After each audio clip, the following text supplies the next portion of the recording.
Sobre el contexto en que se produce la aparición de la Carta de los Bosques en Inglaterra, hay varios aspectos importantes que señalar. El más importante de estos es la diferencia que existe entre cómo se va a constituir la sociedad inglesa de ese entonces y lo que ocurría en el resto de Europa. Mientras en Europa tenemos el feudalismo instalado en todos, podemos decir, en su máxima expresión, donde se produce una fragmentación territorial y política, donde lo que estaba en el territorio pasa a ser propiedad exclusiva de los diferentes señores, sin acceso a ello por parte de un poder central y menos aún por parte de la población, sino para usufructo y goce exclusivamente del señor feudal. En Inglaterra se produce un fenómeno totalmente diferente que se enraiza en la conquista normanda, donde esta se da por una sociedad militar, si podemos decir así, donde todos los integrantes poseen similares derechos y obligaciones. Entonces, esto llevaba a que la necesidad de, o sea, había una administración mucho más cuidadosa. La sociedad normanda se caracterizaba por este cuidado en la administración. Ya se daba en la Normandía continental, se traslada esto a Inglaterra. El soberano buscaba que los bienes fuesen manejados racionalmente, fuesen vigilados. Una prueba de esto era el famoso Domesday Book, uno de los primeros actos de gobierno del monarca inglés tras la conquista normanda.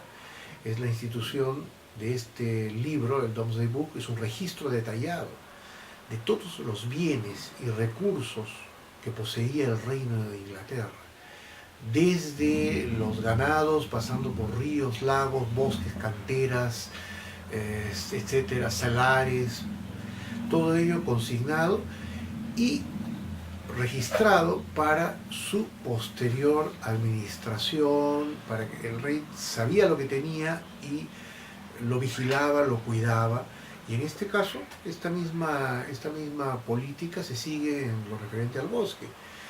El bosque pasa a convertirse en propiedad real, por consiguiente en propiedad del Estado, ¿no? Dado que el Estado estaba encarnado en el soberano todavía en ese entonces, pero se convierte en una propiedad real que no es cerrada, ¿no? Es accesible todavía al poblador común. Se dicta dentro de esta carta, se observan una serie de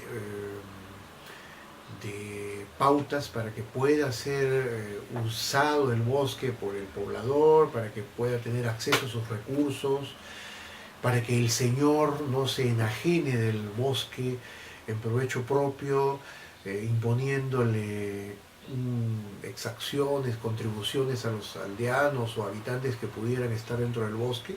La carta no le prohíbe al hombre del pueblo vivir del bosque o en el bosque, siempre y cuando se mantenga dentro de ciertos límites, y reglamenta el uso de este también por los funcionarios encargados de cuidarlo, o del señor, digamos, del noble que tuviese también vecindad al bosque. Entonces, es un espíritu bastante avanzado para la época, donde el Estado está, a través del soberano, está haciendo un recurso, está convirtiendo en un recurso, le está dando un uso público, lo está preservando, lo está administrando, en otras palabras, atendiendo más al bien común que a intereses particulares, ¿no? Y reitero, esta es una característica muy, muy notable dentro de lo que es la conquista normanda, ¿no? La administración buscando un equilibrio en el uso de los diferentes recursos, con un sentido de bastante justicia y equidad, que es también algo muy característico en la Inglaterra medieval. Y reitero, esto no es un por azar, esto ya se ve la, en la estructura de la sociedad de los normandos, lo cual a su vez es heredado directamente de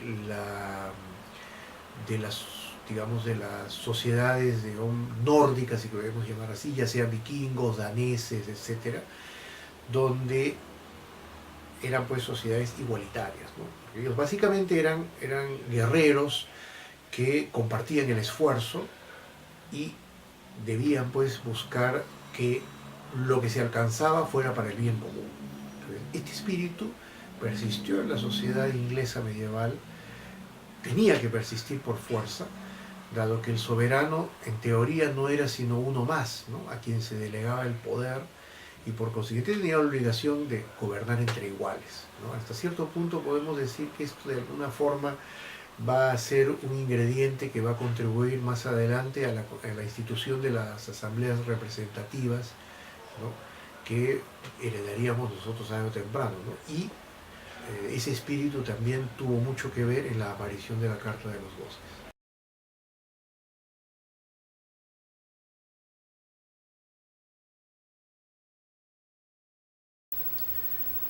Es interesantísimo lo que la Carta de los Bosques nos está dando sobre, como una especie de ventana a lo que era la estructura del Estado inglés y de la sociedad inglesa en general.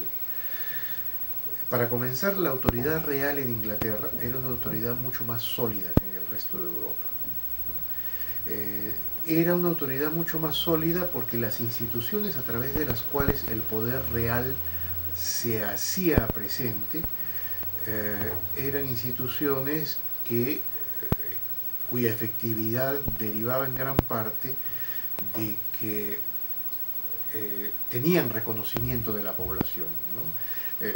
Reitero el punto de que Inglaterra es una nación constituida sobre una base mucho más igualitaria que en el resto de Europa. Entonces se asumía más fácilmente por uno y otro lado que existía la necesidad de regulaciones y controles en aras de la mutua convivencia, ¿no? Una convivencia más llevadera. El rey de Inglaterra, o sea, desde el comienzo también se establece, desde el comienzo del dominio normando en Inglaterra, se establece la necesidad de la justicia. O sea, la justicia era imprescindible, ¿no? No cabía el uso de las armas. Mira la diferencia con el resto de Europa. En el resto de Europa se dirimían los conflictos a través del uso de las armas, ¿no? El duelo, por ejemplo. En Inglaterra estaba prohibido el duelo. En Inglaterra estaba prohibida toda forma de justicia que no fuera la justicia del rey. Y eso se establece desde el comienzo del gobierno normando en Inglaterra. El rey administraba justicia por dos maneras. La primera, a través de sus sheriffs. Los sheriffs eran gobernadores con poder absoluto sobre el territorio que el rey les daba en administración. Y la segunda forma eran los tribunales de justicia. Estos tribunales de justicia eran en gran parte tribunales ambulantes, ¿no? Lo que decía la norma, o lo que decía, digamos, el concepto, ¿no? El concepto sobre el que se establece, sintetizando un poco, sobre el que se establecen los tribunales, era que los jueces nombrados por el rey debían ir por todo el país buscando donde hubiera causas de justicia, y a tal efecto convocar a 10 o 12 hombres honrados que formarían el tribunal ante el cual se verían los casos, y el juez se limitaría a dictar sentencia. Mira lo interesante, ¿no? Que cuando tú hablas de justicia en Inglaterra y hablas del tribunal, se dice que estos hombres honrados debían ser nombrados entre la población local. Entonces mira tú que tenías la posibilidad de obtener una justicia mucho más efectiva, porque en realidad eras juzgado por tus paisanos y el juez únicamente daba la sentencia, confirmaba la sentencia y aplicaba las penas, resarcimientos, etc. Entonces, tú ves esto en la Carta de los Bosques, porque ves ahí el tribunal ambulante, el sheriff y otros funcionarios que también eran nombrados por el rey, pero ojo, salvo el sheriff, eran funcionarios locales. De manera que observas en este documento que el Estado inglés tenía una forma mucho más efectiva de administrar justicia y por consiguiente había un mayor equilibrio dentro de la sociedad desde el momento en que existe justicia, una justicia efectiva, ¿no? Y también la posibilidad de un mayor control por parte del rey de lo que ocurría a través de sus funcionarios, los sheriffs, ¿no? Reitero, el sheriff eran los ojos y oídos del rey, ¿no? Sus decisiones eran inapelables, ¿no? Pero ellos no administraban justicia, controlaban. La justicia la hacía, el sheriff convocaba al juez, o sea, podía solicitar el juez. Y la justicia, como te digo, era pues la justicia del rey. No había tribunal local, el señor no podía traer su corte de justicia, no, la justicia la tenía el rey. Solamente el rey tenía poder para nombrar los jueces. A diferencia también del resto de la Europa medieval, donde pues la justicia la administraba el señor feudal. Si quería colgaba a la persona que se le ocurría y no había posibilidad de apelación ni nada. Entonces vemos a través de este documento que había en la Inglaterra de esos tiempos un mayor equilibrio, una mejor administración en todos los sentidos.